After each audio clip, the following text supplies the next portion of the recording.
You know?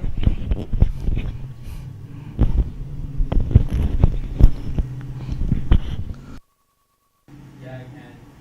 Okay. Let me know if you want to start early or not. Let's do it. 3 minutes. Well, let's give me 1 minute and let's do it. Okay. In 1 minute, Movernie and the Move will be live from Galaxy, nice and bright. How's everyone over on the other side of the wavelength? Come on, I can hear you. I can hear you. Speaking of the TorontoPath.com, you can tune in now at TorontoPath.com, Movernie and the Move, live in studio. You can see from the slogan, it's a very nice and simple slogan. Know your path.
This is Movernie and the Move. How's everyone doing? Right now, I'm reporting live at my Movernie studio inside the Galaxy. As you can see, I'm nice and bright. Happy everybody right here. And I know a lot of people are watching right now, especially those people who wants to win this special Divergence Booster Juice tea. I know a lot of you guys entered the contest for a few days now, and everybody's like, yo, tell me where's this show I can watch it and I can win this. Special sponsor, special shout out to the Booster Juice for giving me a number of t-shirts, and it's a beautiful limited edition of Divergent.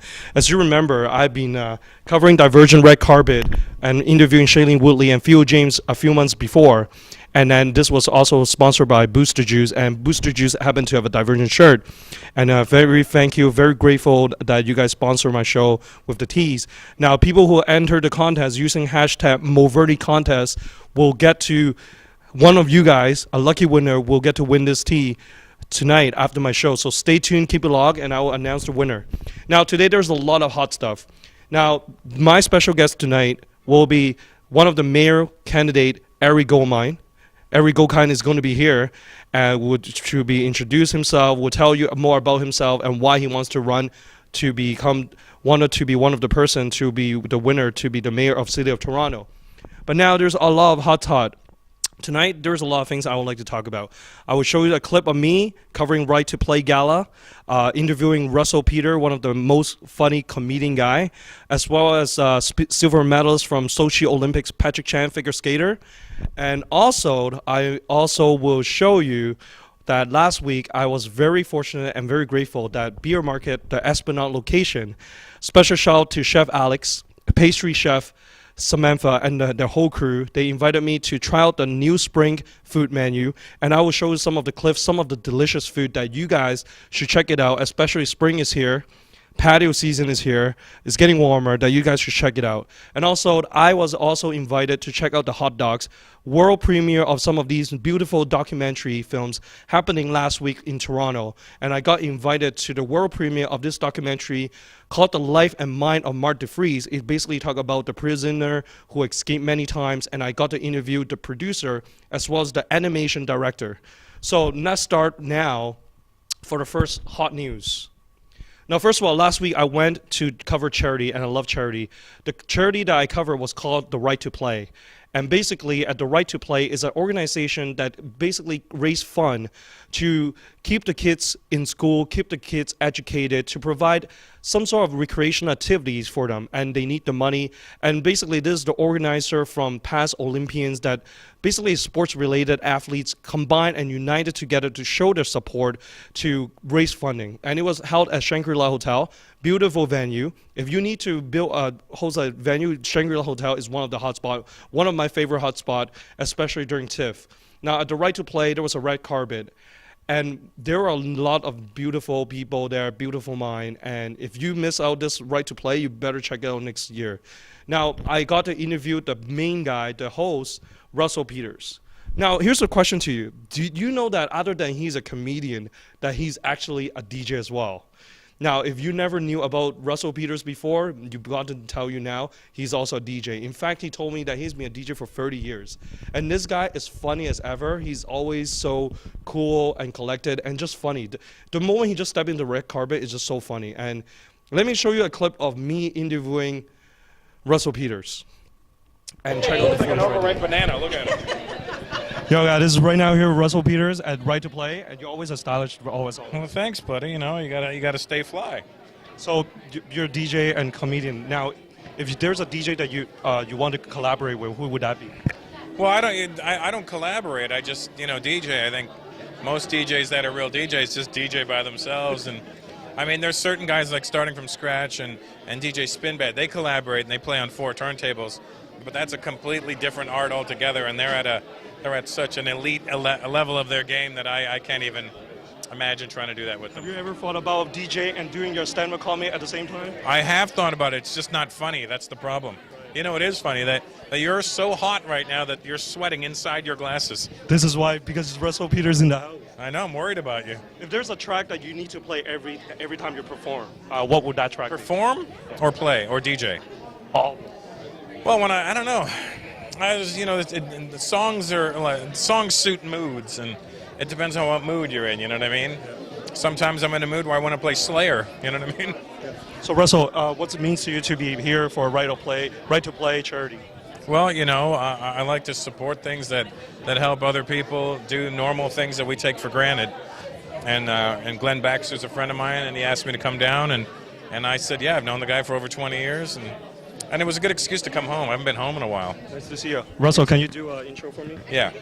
You're watching Movernie on the Move. What am I watching? Movernie on the Move. Movernie? On the Move. Hey, you're watching Movernie on the Move. Watch him move. Look. This is Russell. He's moving. Look at Movernie move. Thank you, Russell. Thanks, buddy. Well, as you can see, the reason why I'm wearing the same yellow jacket here, I just want to ask you guys, do you think that I look like a ripe banana? Because let me tell you, the moment that Russell Peter, after being interviewed by another TV station, he was supposed to walk on the other side end of the other red carpet. But I was like, hey, Russell. The moment he looked back, and he was like, yo, guys, I got to talk to this awesome Asian guy who's dressed like a banana, and I got to talk to him. And thank you for him doing the special introduction for me. And he think that Movernie on the Move means that I'm actually moving and I'm alive. So I thank you, Russell Peter, for the special shout right there. And he's a very funny guy. He is really good at DJing, and he basically flew all the way from California, LA, so that he can help and raise funding for this Right to Play ball. And another person that I actually met on the red carpet, and I'd love to, and is happy to see him again. I saw him at Hello Canada magazine at TIFF, and now here he is again, Patrick Chan. He's in Toronto, and right now he's currently busy with his Star on Ice tour, along with other amazing figure skating greats, and he won 2 silver medals. Congratulations! And during the Sochi Olympics. And here's an interview of me interviewing on the red carpet. Okay, guys, this is Movernie on the Move. Right now I'm live at Right to Play Ball, and beside me is two silver medals. Patrick Chan here. Yeah. Nice to see you. Nice to see you too. I just want to say I just interviewed Kaylin Osman this afternoon in Toronto, and she said hi to you. Oh, that's good. Yeah, we're on tour together, so we're in the same cast. It's been really great being in town for Stars on Ice, and we've had such a great cast, so it's really a lot of fun. So how's this tour going from East Coast now to Toronto and to West Coast? Yeah, we're in Toronto and then Hamilton and then London, and then we make our way to Vancouver from there. So it's been great. It's a great celebration of the Olympics and post-Olympics. So it's it's been really, really like a highlight of my year and my season. Caitlin told me that the choreographer for Style on Ice was Jeffrey Buttle, right? Yeah. How was it like working with him and working with other great figure skaters? Yeah, well, Jeffrey Buttle is, he's like a great choreographer, competitive and shows. He's very talented, and I love the work. He's completely changed Stars on Ice and the face of it and made it really interesting. Now, what's it like for you to give your valuable time here for a charity like Right to Play? Right to Play's been behind me. I've been supporting them as well for many, many years before I even made it to where I am, and I've had this much success. So it's been a great journey, and I'm so happy to be a part of Right to Play. It's such a great organization, and I hope to do more with them as well. Thank you for your time, Patrick. Congratulations on your medals. Thanks. Very quickly, Mr. Well, I got to say special shout out to Patrick Chen, and thanks for letting me interview him. He's a very nice guy and very definitely talented, and very proud of him to represent Canada and more years to come to do figure skating. Now, as you can see, I love covering events, and everybody invited me to cover events, and I love showing every one of you on the set of the events that I cover, because I feel like this is real. This is the real stuff, and this is the stuff that I will cover and I want to share with you guys. Now, keep it locked and look out for these messages. And Mayoral candidate Ari Goldkind is here in the house, and I'll be interviewing shortly, so stay tuned and keep it locked. Hi, I'm Bashir, and this is Manhattan's. We're one of a kind in the path, located in the Bay Adelaide Center Food Court. Aside from offering great food, great value, good service, we offer fresh food. Everything's made in-house. We have an open concept space, very unique in a food court location. Usually things are made back of the house. Us, we do it in front of you. You see your food getting cooked to order, topped the way you like it. We have 15 different toppings to choose from, 12 different sauces to top your burgers with. We have an assortment of 5 buns. Many of them are bakery fresh, brought in every morning. My favorite burger would have to be the Big Texan burger. It comes with sauteed mushrooms, sauteed onion, bacon, and cheddar.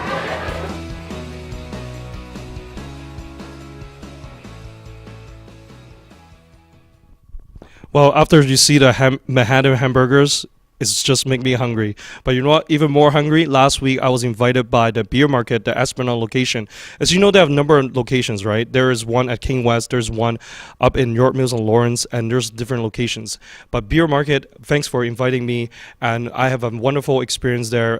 There was a beer tasting pairing to introduce me to the new spring food menu, and I was able to interview the chef Alex, introduce me a number of spring food menu. If you've never been to beer market, or if you've been before, you in for a surprise. And be sure patio season is ready, the food menu is ready. I got to try out a number of things. There was appetizer, there's entree, and there was dessert.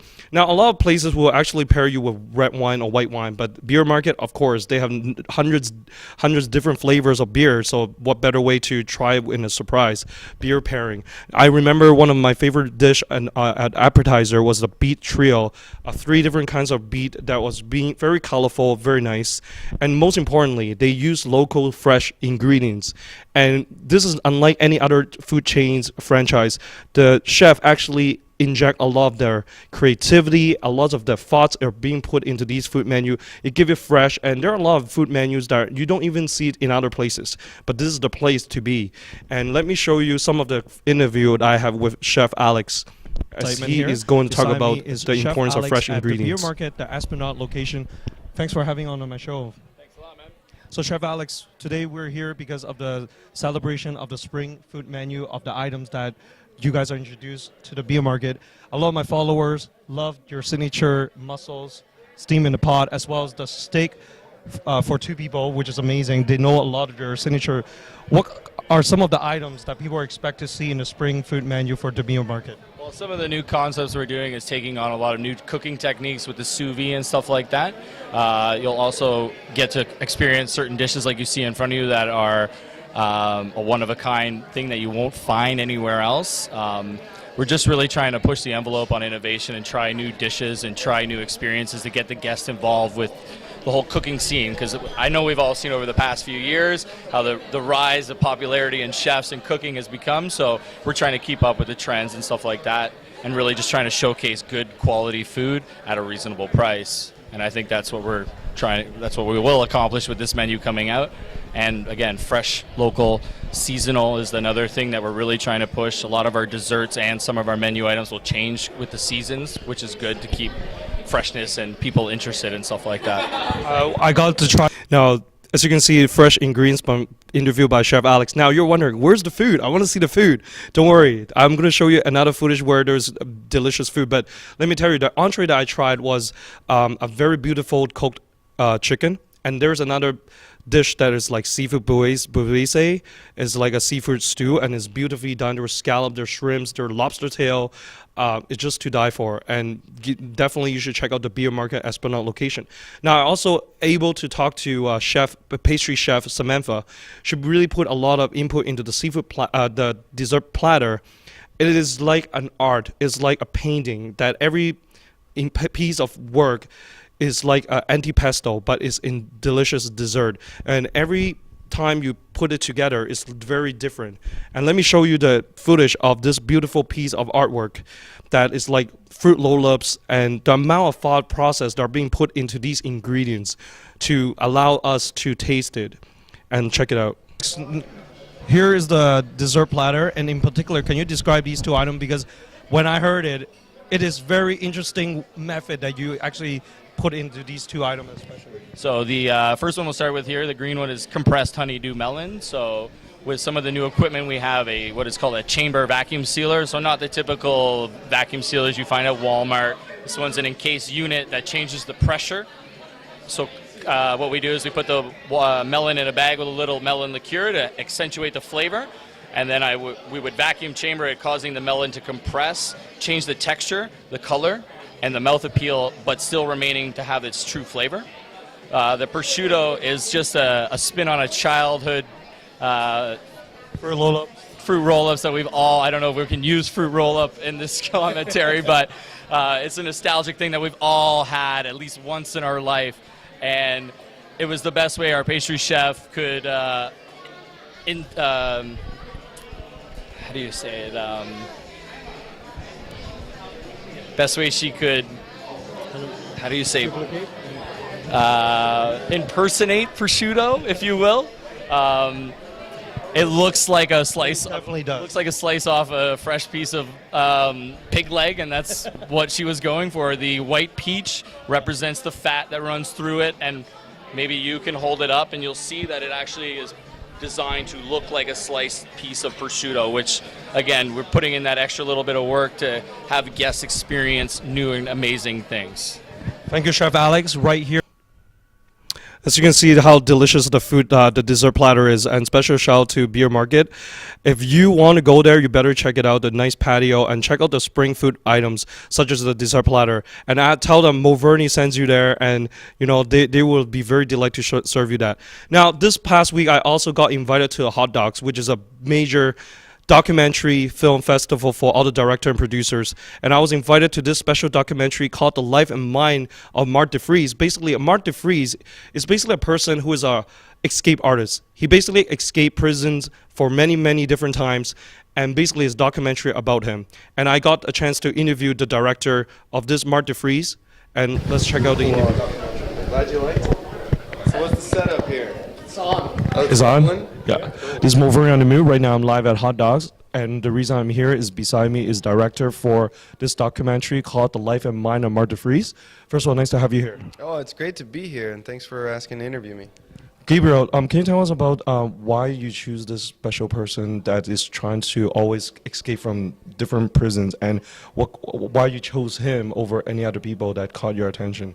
I mean, Marc de Vries is just a larger-than-life character. He's the kind of person that really deserves to have his story told, both because of his incredible feats as a human being, you know, his mind, what he's been able to do with his talents as a escape artist. But I think also what really touches me about Marc's story is the fact that he's somebody who is been very much abused by the system, whose story needed to be told because he's been misunderstood by the people who are continuing to keep him in prison. And if we can tell that story and bring more truth to people's eyes, hopefully we can make a difference in a new outcome for him. Now, in the documentary, you talk about a lot about FSP. So, that was a beautiful interview with director Gabriel London. And you know what? The beauty about this documentary is that it is very interesting that they inject this documentary with animation. And Jonathan Cabert, along with Thought Cafe, actually did the animation to help tell this documentary story. So let's show the interview of that.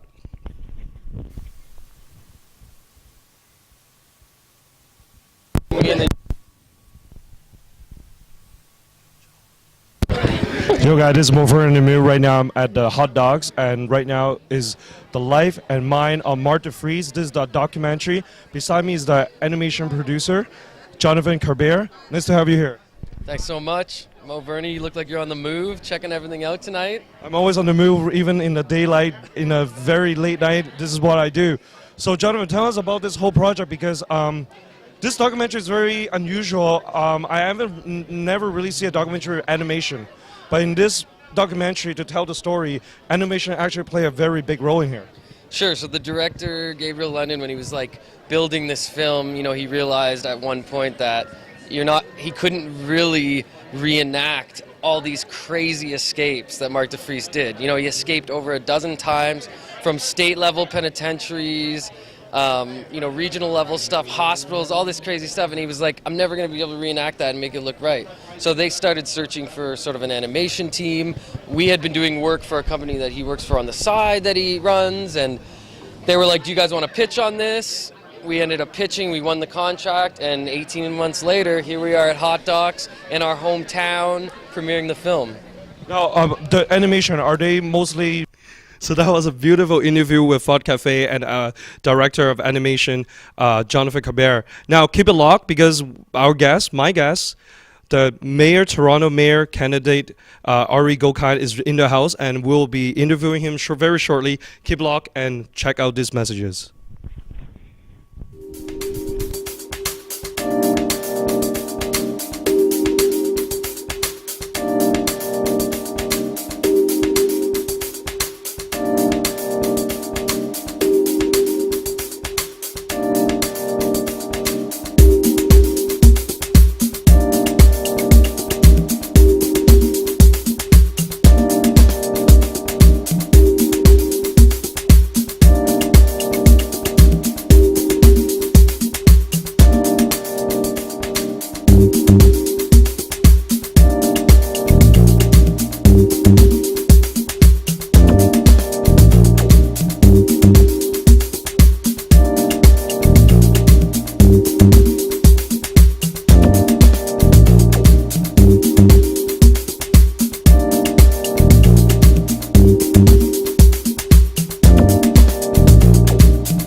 Yo guys, this is welcome back to Movernie in studio, and beside me is amazing mayoral candidate Ari Gokhan. Nice to have you here. Pleasure to be here, Movernie. How are you? Yeah, nice to meet you. First of all, nice outfit here. You're really fashionable as well and very on the fly. Well, hold on. You want to talk about my outfit? Let me see. You're wearing purple and a yellow jacket. Am I being set up by Olivia Chow here? No, probably not. I hope not. Okay, good. I just wanted. It looks familiar to me. I mean, there you go. So, would this be a first time in interview where you'll be in Galaxy? This is the first time I'm in Galaxy. Now, as you know, people are trying to search Rob Ford. Do you think Rob Ford might be the reason why people can't find him? Maybe he's just in space? I know where he is, and I can tell you he's not in space. That's good. Ari, I know that you're a criminal defense lawyer. I am. And you're going to run for mayor. Tell the audience more about yourself. I'm Ari Goldkind. I just turned 40, so that in and of itself causes problems. And now that I'm getting older, last year I was watching what was going on in the city, and I said, you know what? I could do a better job than our current mayor and become a fantastic mayor. I think I bring so much to the table. I'm not a career politician. I'm not a politician now. I think the people of this city are not happy with the current choices that they have, and when people take a real look at what I'm doing, and you've taken a look, and my website's www.ariformayor.com, and I'm on Twitter at Ari Goldkind. People really like what I'm saying with some real solutions and some tough choices. I know that the top three is John Tory, Rob Ford, and Olivia Chow, but there are a number, over 50 of candidates. How do you see yourself standing? I see your name is picking up steam, and what's your secret ingredient or successful ingredient that why your name is moving up into? My secret ingredient, Movernie, and it's really the secret sauce, is I'm the only candidate in this election telling the truth about what we need in this city. All jokes aside, this is a city that has forgotten about people like you and me, young people living around the city, people who want to work, people who want to succeed. You know, a lot of these politicians that are running that have been in politics for 30 years, they make promise after promise after promise, but anybody with a brain knows that these are promises that can't be kept. So there's a real hunger out there. I'm sure you talk to your friends, I talk to my friends. Why won't anybody tell voters the truth? I'm doing that, and it's causing us to rise up, and in the next month or two, stay tuned. So tell us about your platform. What is the key issues that you would like to deal with if you get to be the mayor of City of Toronto? Great question. Moving us right off the Ford agenda. The Ford agenda is no, no, no. Now, Ford's gone, and he's on a little sabbatical doing God knows what, because it really isn't real rehab, but he's taken us in a direction where the city's not worth investing in. And as you know, and as anybody knows, I mean, we're here in a studio, you've put a little investment into it, and here we are. Right. This is a city that's worth investing in. So if we don't invest in transit, and we're stuck on the DVP, stuck on streetcars, stuck on buses, stuck at Yonge and Eglinton getting onto a subway. I was just stuck in the traffic today. There you go. And the problem is that the big names that you mentioned, the Chow, the Tory, and the Fords, they're getting us nowhere. I stand for the fact that this is a city that should be taken into the 21st century, and as Torontonians, we can come together and make the tough choices that say we are going to get this city moving. Stupid, silly promises, that won't do it. Now let's go to a video of you that I found on your site. Is more like introduction about you. So let's go and You're going to make me watch myself? Oh yeah, man. All right. It's always like to see yourself. We're in front of a very well-known landmark in Toronto. We're a landmark city. We're the 4th largest city in North America. But we're not being presented options for our future that will keep us that way. My plan for Toronto will take the great city that we are and will make us even greater. Yes, it might hurt a little bit at first, but like all adult decisions, sometimes a little short-term pain is worth it for long-term gain.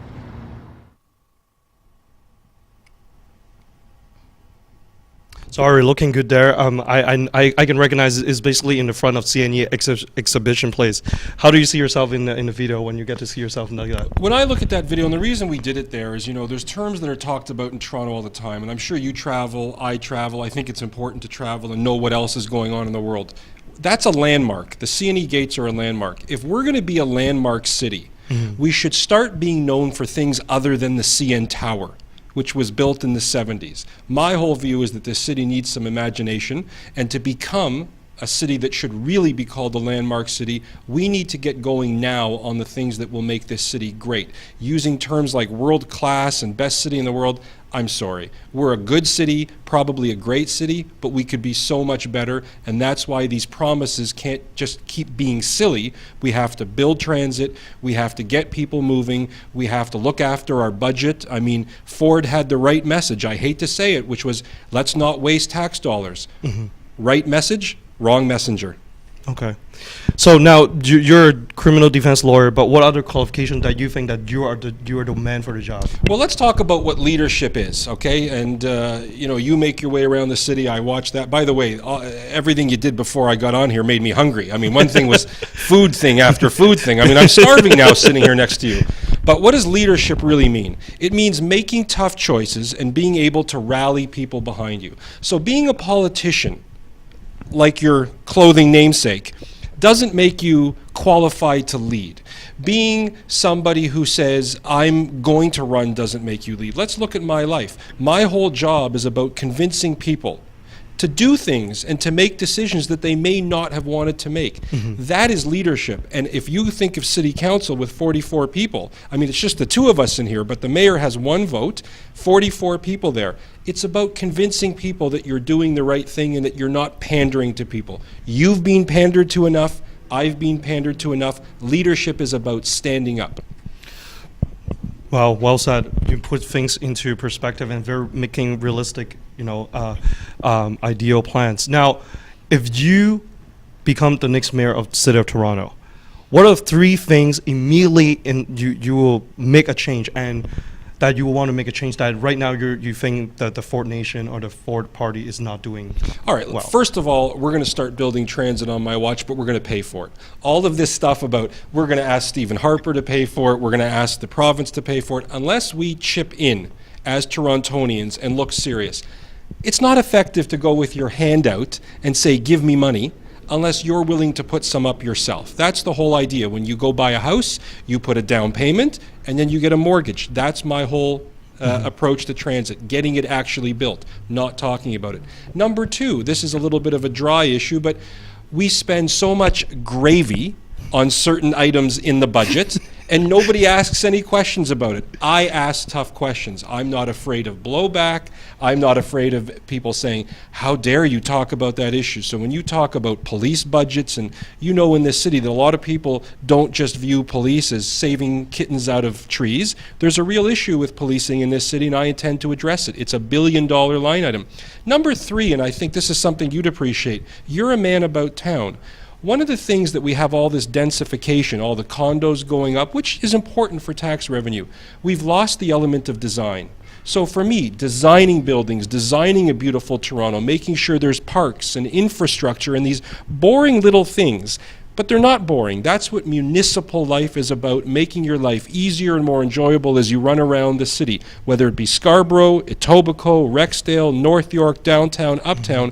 We all want to have good lives, and a big part of that is design, infrastructure, quality of life. So those are the 3. So better zoning, better natural landscape, and better architecture that bring better image to the city. Yeah, and being smarter about it. And as you go around the world, you know there are so many cities that are known for being beautiful and making beautiful buildings. Why can't we do that in Toronto? I think we can. Yeah, I mean, as far as I'm concerned, I mean, architecture, the building that I could remember that stands out is probably the one Monroe in Mississauga.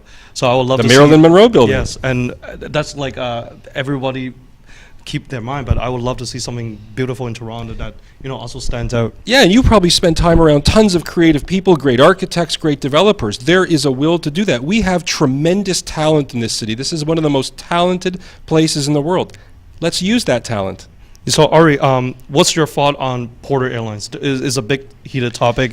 Some people want to expand. Some people said no to preserve the beautiful environment in the city. What's your take? I'll say it like this. Let me give you the City Hall version.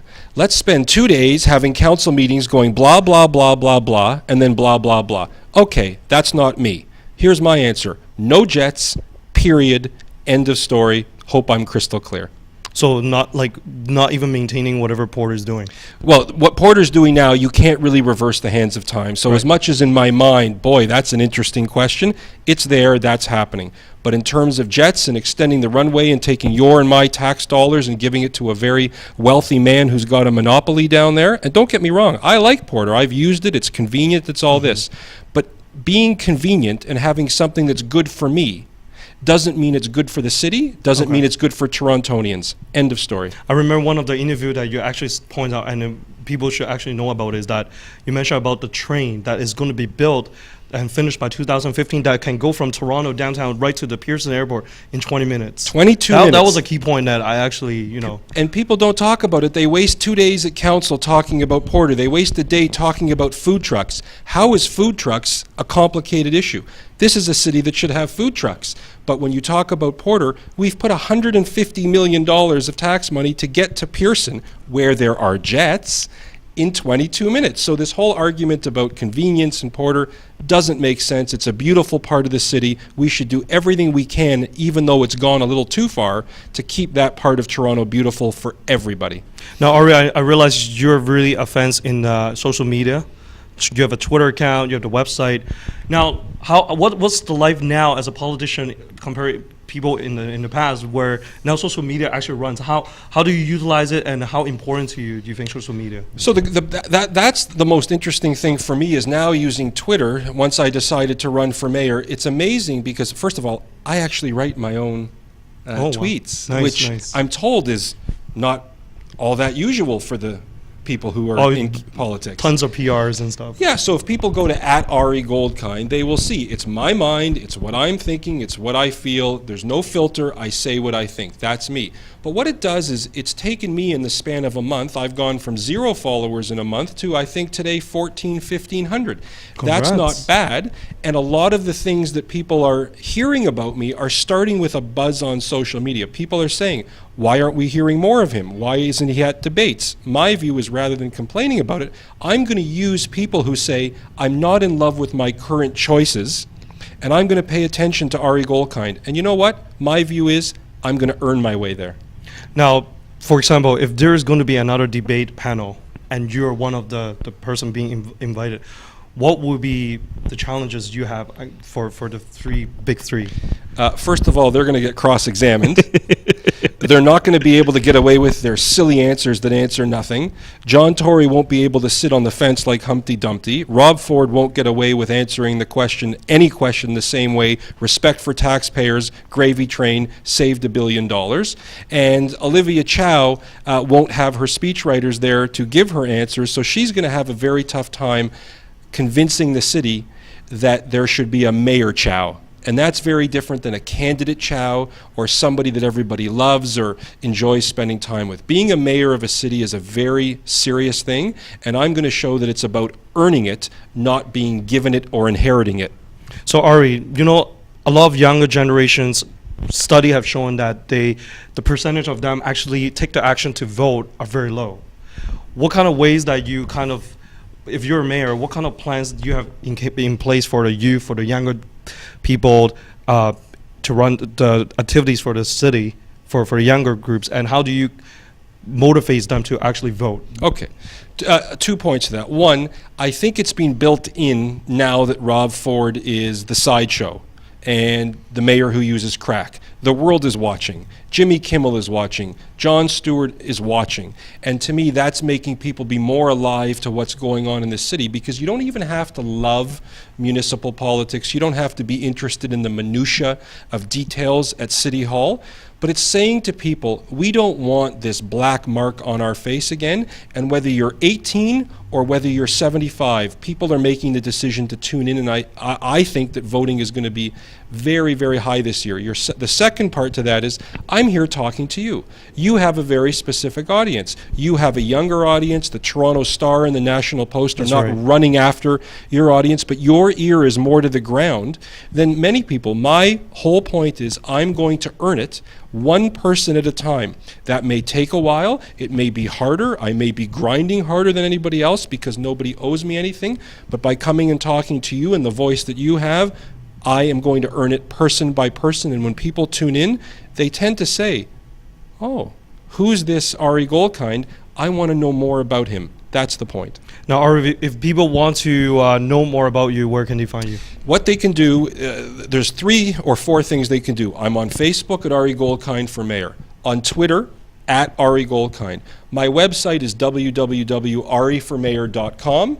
And more importantly, because this isn't just about style. I mean, obviously I appreciate style, you appreciate style, but it's about substance. Right. And if people go to www.ariformayor.com/plan, they will see a 7-page platform of what I'm putting out into the world. And if people look at that, they tend to say, wait a minute, this is a guy that needs to be taken more seriously.